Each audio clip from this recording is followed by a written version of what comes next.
Hariom. Serial number 2776 વાયુ પુરાણમાં કહે છે, ન પશ્યતિ ચ જન્માંધ કામાંદુનેવ પશ્યતિ, ન પશ્યતિ મદોન્મત્તો યાર્થી દોષમ ન પશ્યતિ.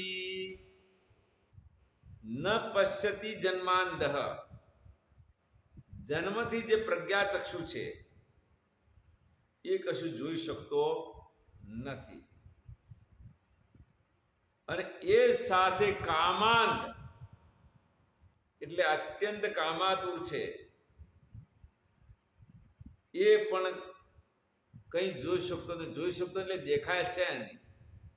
પણ એ વખતે સત્ય અસત્ય, કર્તવ્ય અકર્તવ્ય, સારું નરસું આવો વિચાર કરી શકતો નથી. સાથે કહ્યું ન પશ્યતિ મદોન્મત્તો, અને મદોન્મત્ત પણ કંઈ દેખાતું નથી.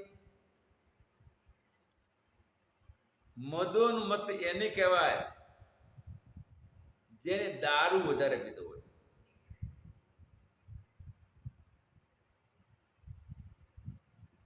દારૂ અને બીજી બાજુ જેને પોતાના ધનનું સાથે સાથે પોતાની સંપત્તિનું,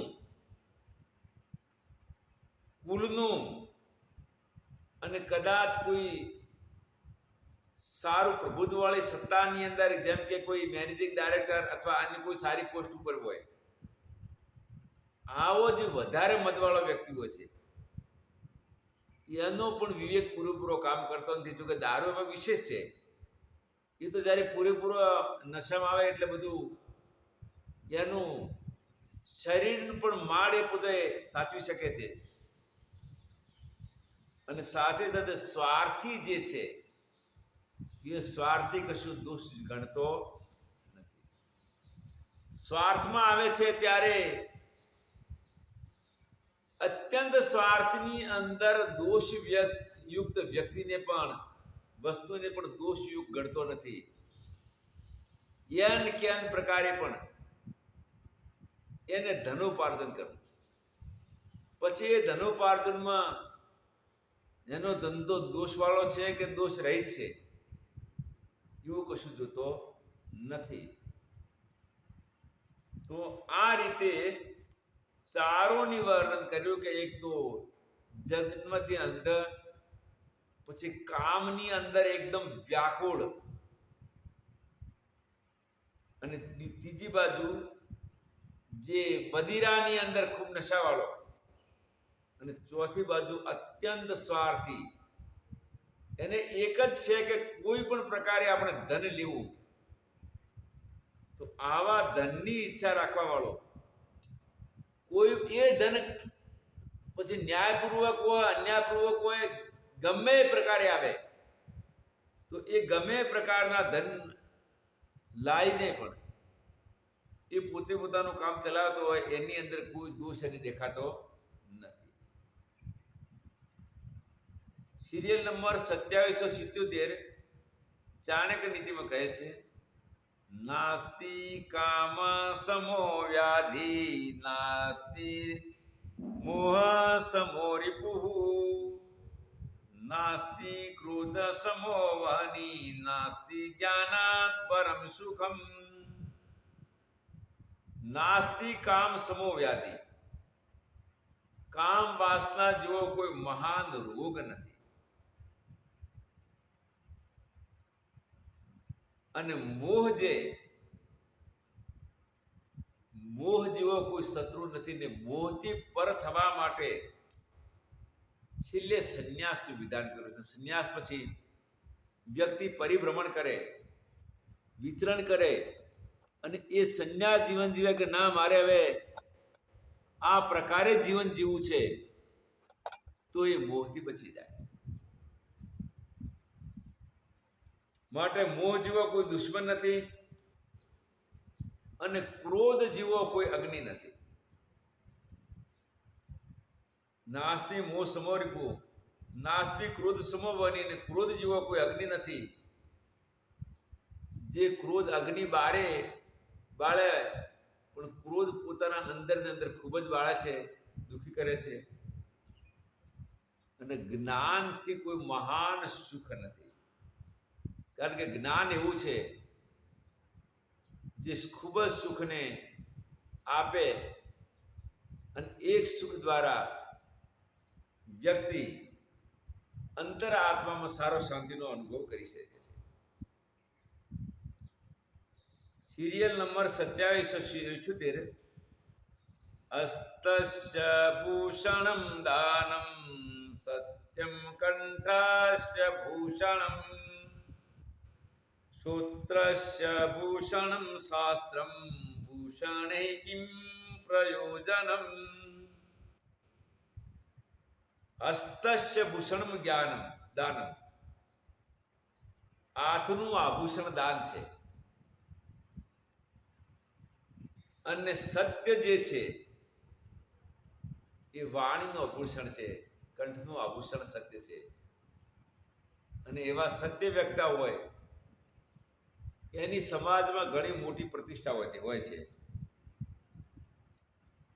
અને કાનનું આભૂષણ છે શાસ્ત્ર. કાન છે એ શાસ્ત્રોથી વધારે પવિત્ર બને છે. એટલા માટે સાંભળવું હોય તો સત્સંગ સાંભળવો, શાસ્ત્ર જ્ઞાન સાંભળવું, સુભાષિત સાંભળવું. અન્ય નિરર્થક પ્રલાપ સાંભળવાની કોઈ જરૂર નથી. તો ત્રણ ભૂષણ જેની અંદર હોય તો હવે આવા ભૂષણો જેની પાસે હોય તો પછી અન્ય જે સોના ચાંદીના આભૂષણ, હીરાના આભૂષણ, રત્નના આભૂષણોની કોઈ જરૂર રહેતી નથી. ગણેશ પુરાણમાં કહે છે, સિરિયલ નંબર 2779, લાલને બહવો દોષાસ્તારને બહવો ગુણઃ તસ્માત પુત્રમ ચ શિષ્યમ ચ તારયેન્ન તુ લાલયે. લાલનની અંદર ઘણા દોષ છે અને તારણમાં ખૂબ જ ગુણ રહેલા છે. કેમ કે દુર્યોધનના લાલનથી ધૃતરાષ્ટ્રે વધારે મોઢે ચડાવવાથી આગળ મહાભારતનું યુદ્ધ બન્યું અને અનેક પશુઓ અને માનવના વિનાશનું કારણ બન્યું. એટલે લાલનની અંદર ખૂબ દોષ છે. અને તાડન એટલે ધમકાવવું, પણ એ તાડન કેવું હોવું જોઈએ? તાડનની કરનાર વ્યક્તિને તાડન એના અપરાધ અનુસાર થવું જોઈએ, પરંતુ તાડન પહેલા એના અપરાધનું નિરીક્ષણ કરવું જોઈએ. પૂરેપૂરું નિરીક્ષણ કરી અને ભૂલના અનુસાર તાડન કરવું. તાડનની અંદર બે વસ્તુ રાખવાની કે પ્રથમ ભય અને પછી પ્રીતિ, કે આ કરવાથી આ નુકસાન થાય છે અને આ ન કરવાથી આટલો લાભ થાય છે. એટલે ભય અને પ્રીતિ વાળું જે તાડન છે એવું તાડન કરવું. દંડો લઈને મારપીટ કરવી, આ પ્રકારનું તાડન યોગ્ય નથી. પણ તાડન કરવું કોણ?